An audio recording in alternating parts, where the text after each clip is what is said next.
Welcome to the 4Q podcast. My name is Sheena Shui. I have a Bachelor of Psychology, Masters of Counselling, and Masters of Social Work. My aim is to normalise rather than pathologise life. And in this podcast, we talk all things therapy, women's mental health, leadership, and business. So if you're ready to learn some tips, tricks, and hear some amazing stories to really amplify your life and your business, let's get into it. Welcome again to the 4Q podcast.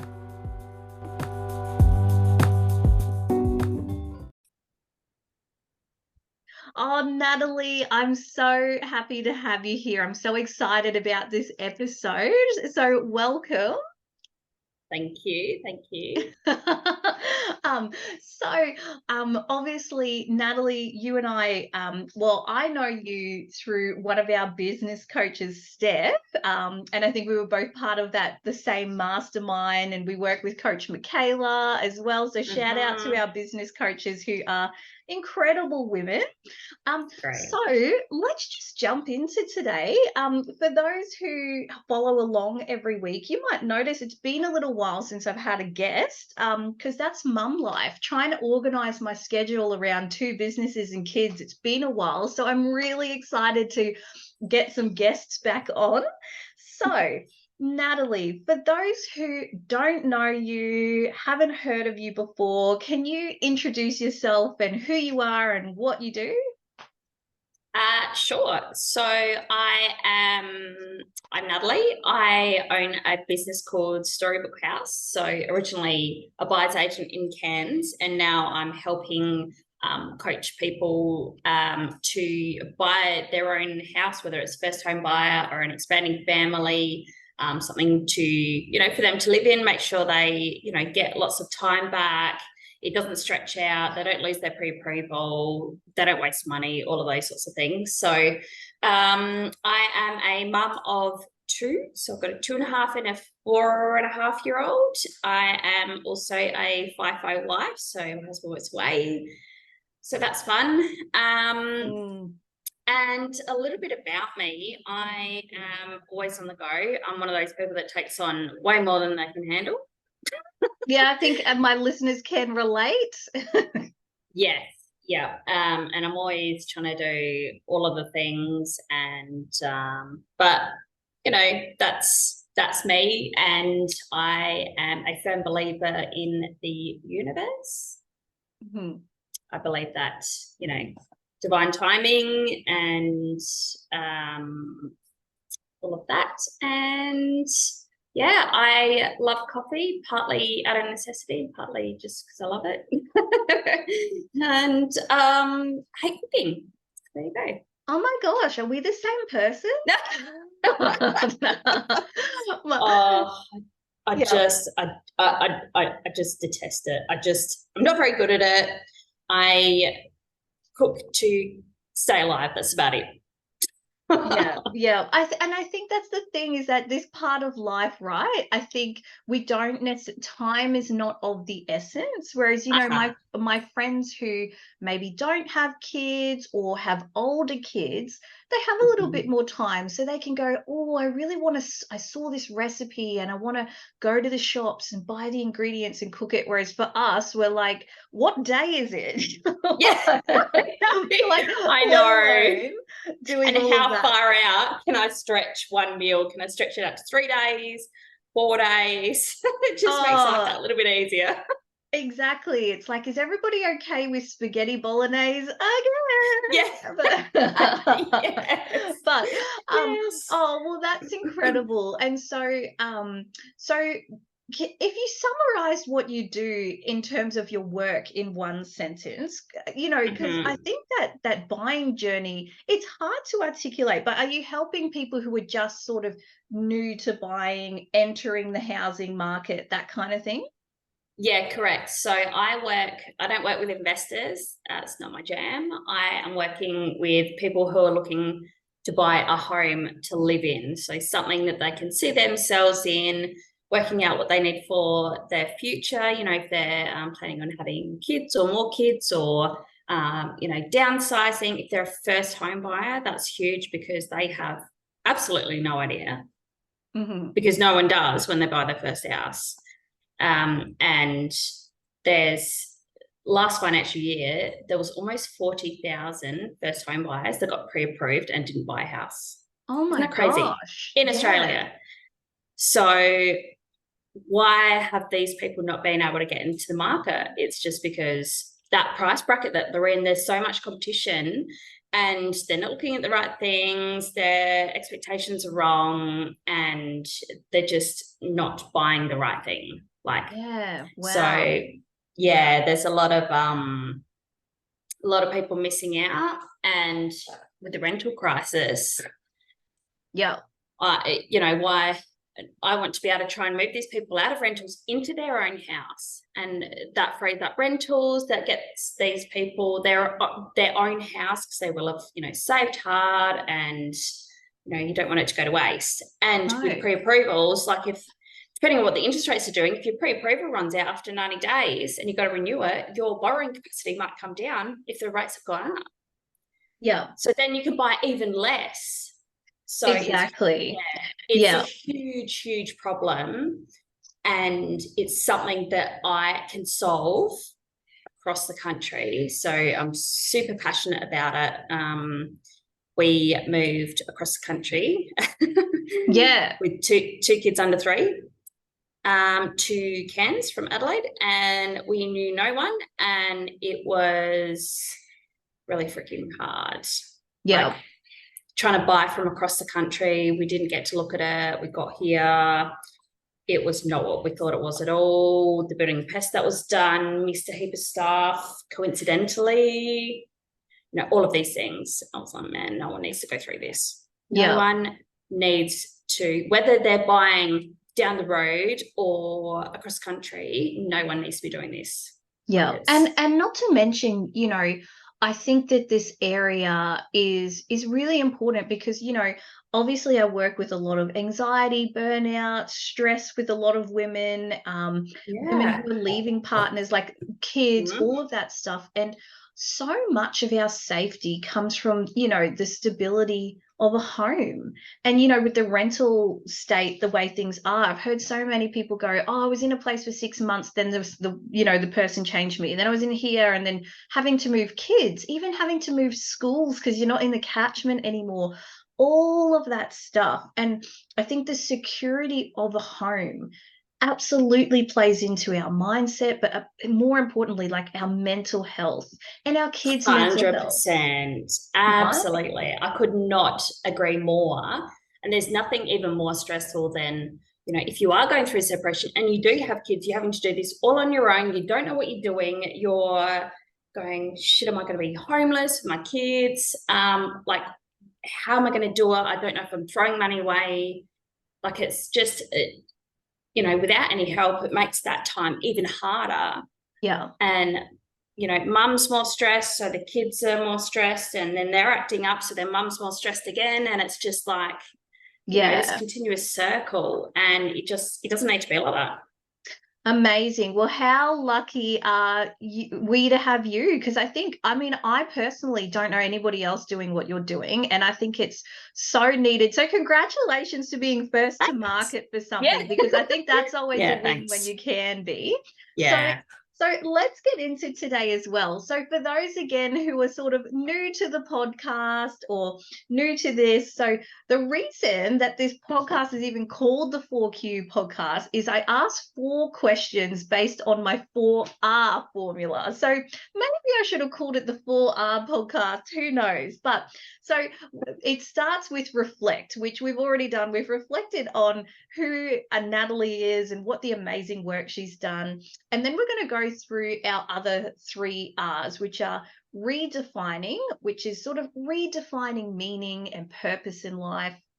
Redesigning, which is all about, okay, I've gone through something and I realize that I need to shift my life. So what things do I need to do to shift, to change, to redesign the way I live so it's more aligned with me? And then realign is basically on the other side of it, where you've come out of it, you've done the change, you've done the big shift, you've taken the jump. And now it's like, okay, how can I stay in this state and not fall back into old habits, old ways, old pressure? So, speaking of which, that gets us to our next question, which is for you, Natalie, which is around that redefine moment of, what has been a redefining or pivotal moment in your life? Maybe something that redefined a new perspective or meaning in the way you see your life. Yeah, so it all sort of tied together. So in high school, I got severely bullied and I had to move high schools, which was pretty traumatic. And I was through my late teenage, early 20s, I was pretty much a bit of a loner, so that really knocked my self-confidence. And then we had to go through IVF to have our kids. And then basically when I got induced with my first, I had a lot of birth trauma, and myself, and I think possibly my husband, I think we probably had PTSD from it because it was so traumatic. And it was just, so after that, obviously I fell into really heavy postnatal depression.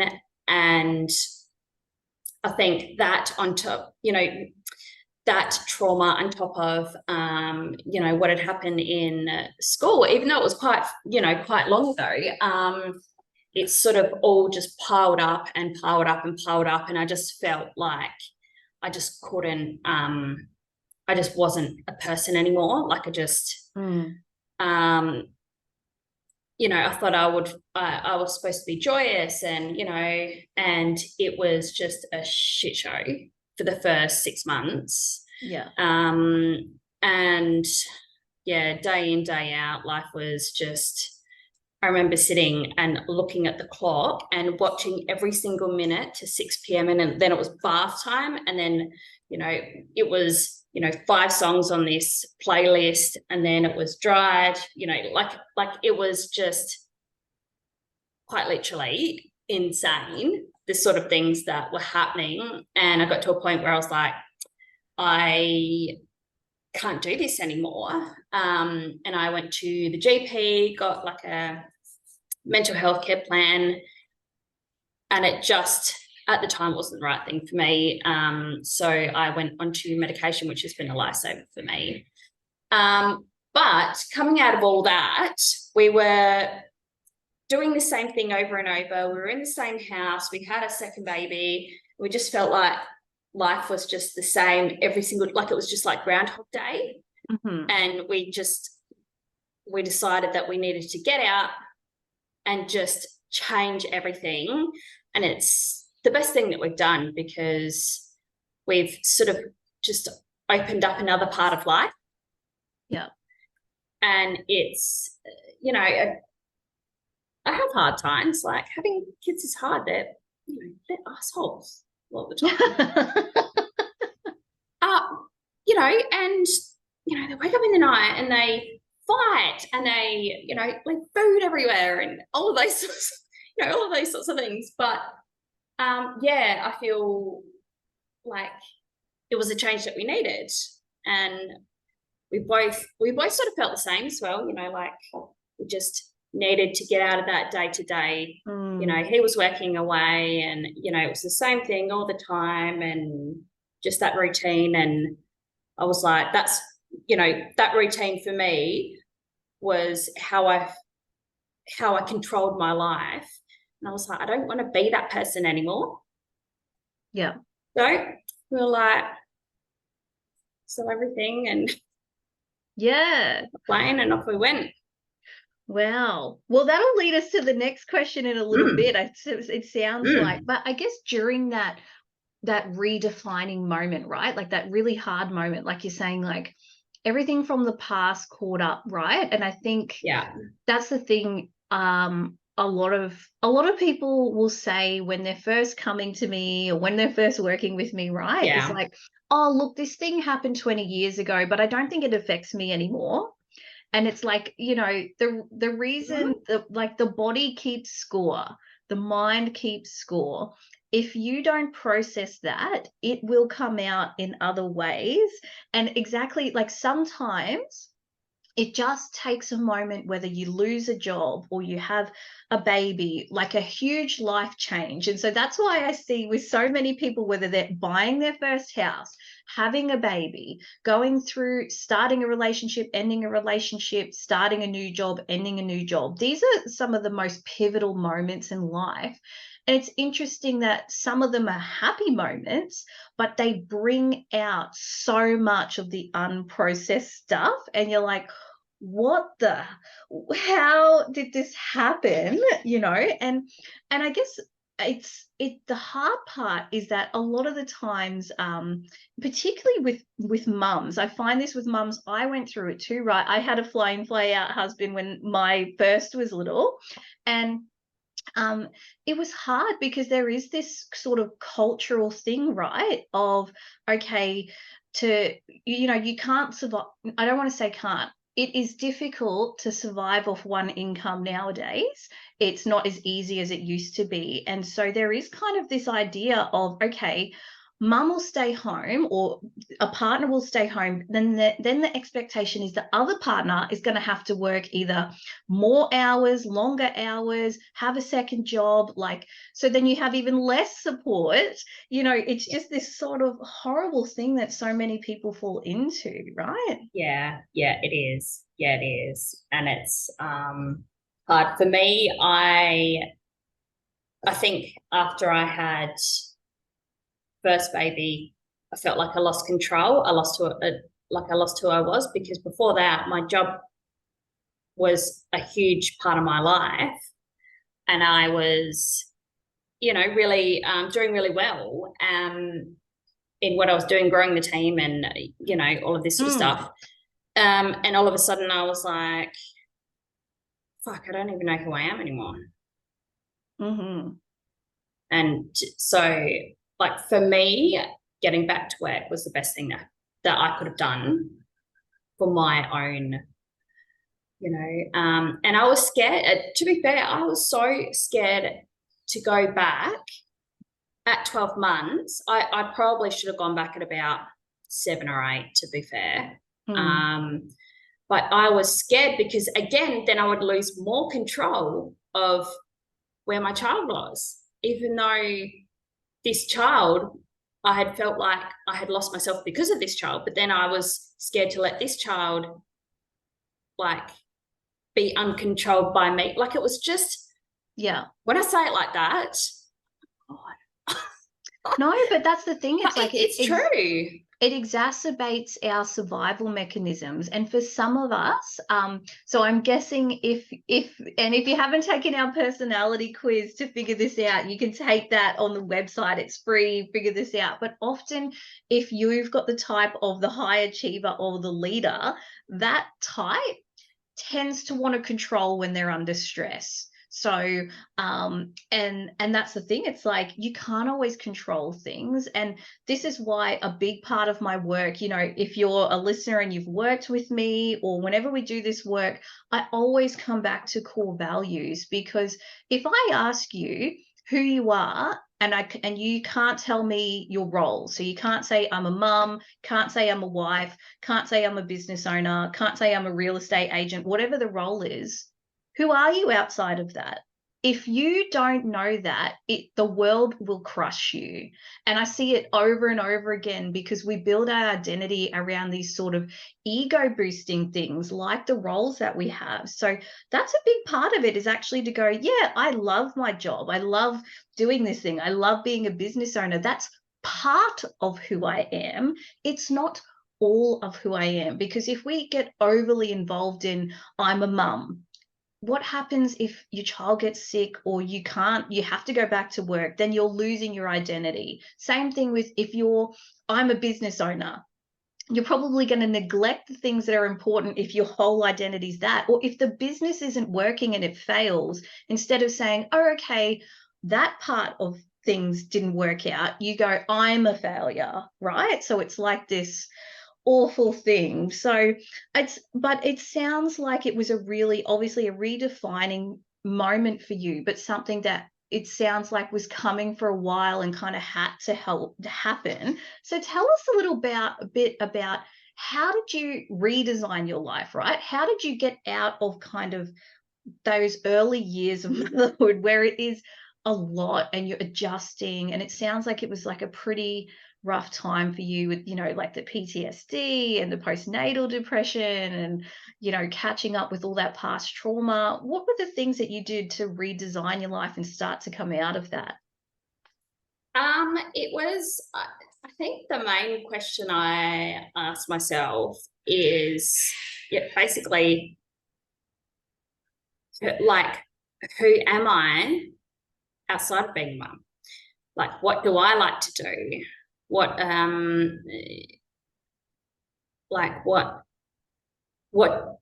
do I want for the rest of my life? And how do I see myself in the rest of my life? Like, what do I want to feel like, to be like? And I'm not there yet. I think I'll ever be. But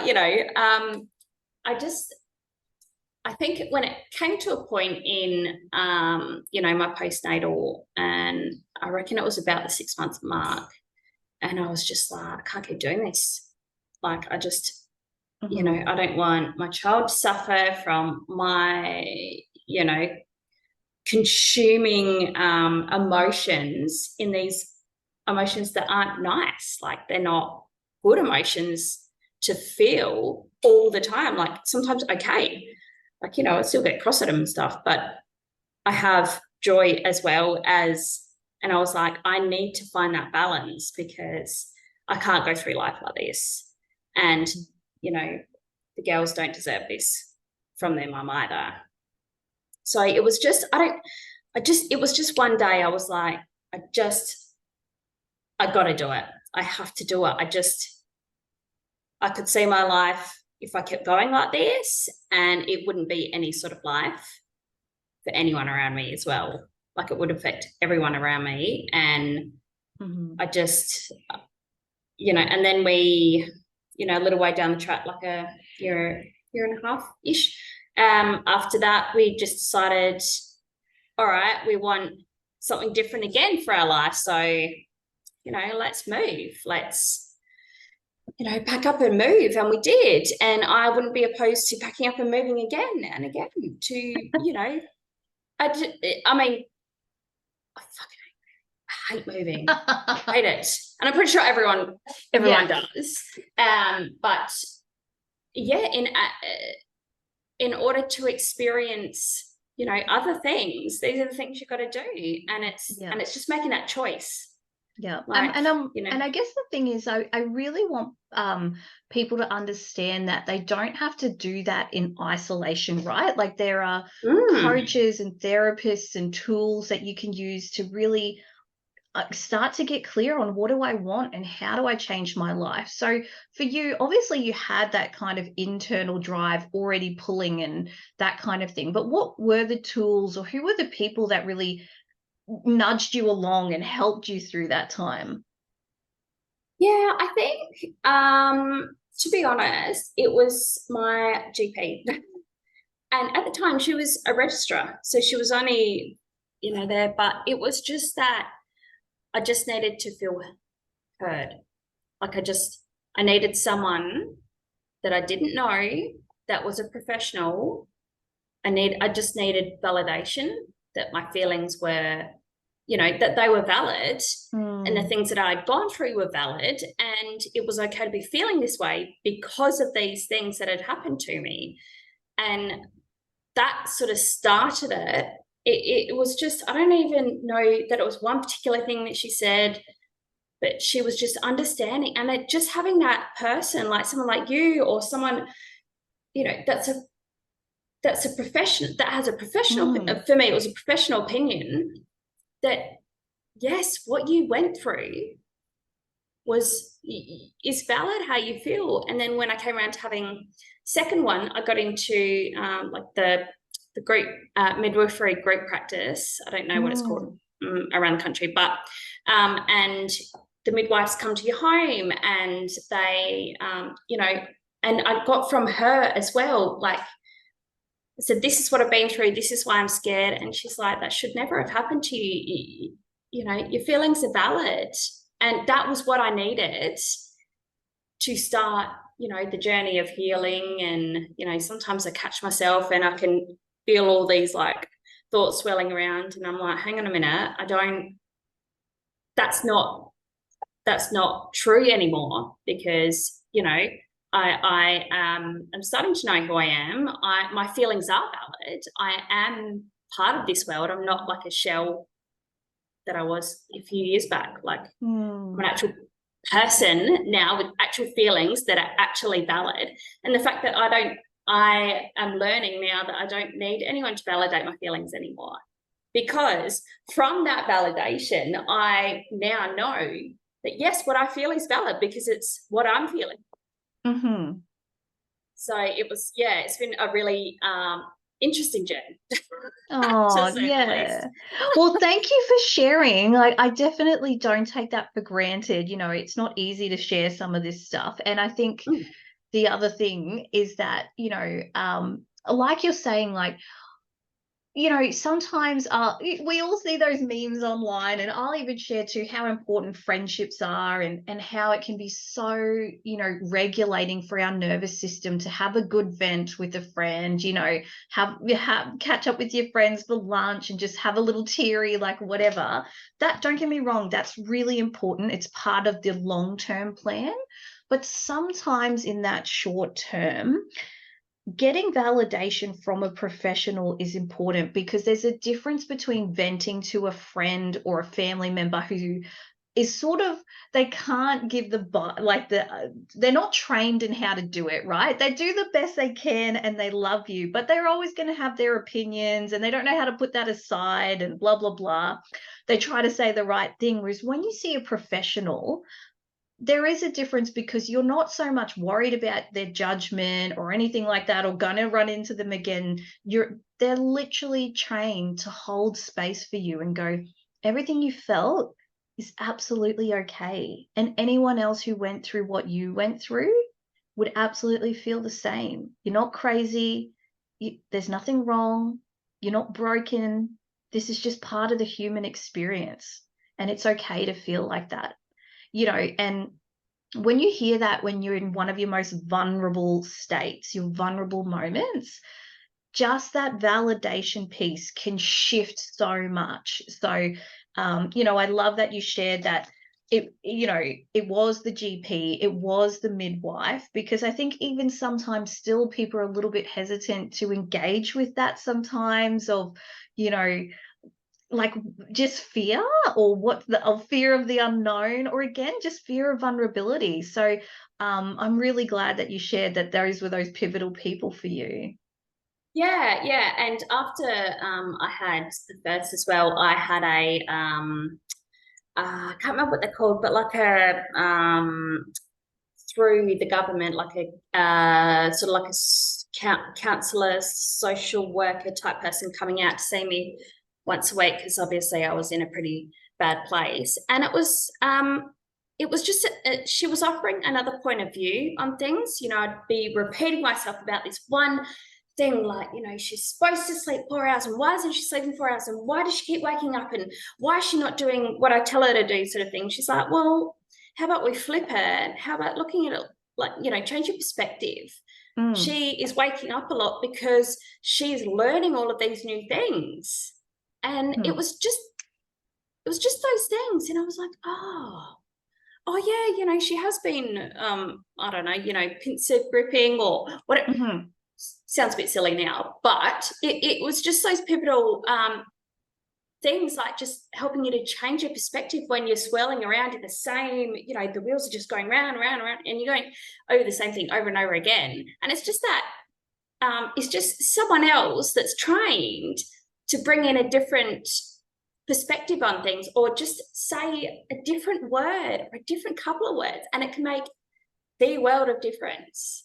Exactly. And particularly when there's really toxic books out there like Save Our Sleep, right? Where Ugh, yeah. it sets this expectation of if you feed your baby, they'll sleep for 3 hours. And then when you Yeah. go, how come they're waking up? You're going, the book says that this is going to do this, and it's Yeah. only been half an hour. And it's this horrible thing, you know, because that's not realistic for most people. And yet you're Yeah. getting sold this standard that's just unrealistic. So thank you for sharing that journey. I think so many people, whether they've been a parent or they haven't been a parent, can relate to some of the stuff. So tell us about, okay, you've got this support now. What did you do to, I guess, redesign your life? And also we'll get to how do you stay kind of in that place too? Like, what were the big things that you did to kind of go from that place to moving and, you know, new location, new place, like new attitude, new business? Tell us all about that, because that's a pretty big shift.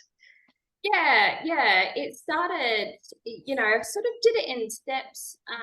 I always knew that I wanted to sort of have my own business, but it just never, the right things sort of never landed, or it never, you know, and it takes you know, everyone, almost no one gets things right the first time. And it was, so for me, the starting point was like going back to work. And I was like, oh my God, I get to be me again as well. Like, that was a real pivotal moment. Even though when I went back, everything had changed, and I ended up leaving when I was on maternity leave again. But it was that pivotal moment. Like, I know I can go back to work, and I know that, you know, the kid's going to be okay, and and I will be me again. Yes. I think that was a huge thing. And then I was like, right, okay, cool, I'm still me. Like, awesome. That was pretty much that defining moment where I was like, I'm still me. I'm still me. Because I know leading through my pregnancy and everything, I was like, I'm still, you know, I still want to be me. I don't want to be consumed in, you know, being a mother all the time and being with my child every second of the day. And then obviously when you're on maternity leave, you're with your child every second of the day. So, you know, so it's like, I was like, oh my God, I'm not me anymore. Like, who am I? But from there, from that pivotal moment, we were like, yep, got back to work, and yep, we'll have, you know, another baby, which we always wanted to do. But then this time around, like, it was, I knew that I was still me, whereas before I didn't. Yeah. And so that was so much easier. I mean, I love her to bits, but she was an asshole as a baby. And yeah, she just like screamed for the first 3 months of her life, but it didn't trigger me. I was okay. Yeah. And then and then we got sort of talking. We're like, oh, you know, well, the girls aren't in school yet. What else do we want for our life? Like, I feel like we're, you know, just on the hamster wheel. So what else do we want for our life? Well, let's move. Okay, where are we going to move? Okay, I get really bad allergies, so mine were always so bad in Adelaide, so dry. And we're like, oh, right, well, let's go to Queensland. My allergies won't be as bad, you know. And it's just about wanting. You have to take the action. You can't just dream it. Yeah, and we're like, if we're going to do it, then we're just going to do it. And I remember my mum coming around, and the house, like I had been packing up the house, and she's like, what's going on with the old boxes? You're not moving, are you? And I was like, oh, yeah, I'll talk to you about it in a minute. And she couldn't go any further. And she was like trying to make her coffee and that, and she was just like, no. And I was like, yeah, we're selling the house. And she's like, you're not moving interstate, are you? I was like, oh, actually, yes.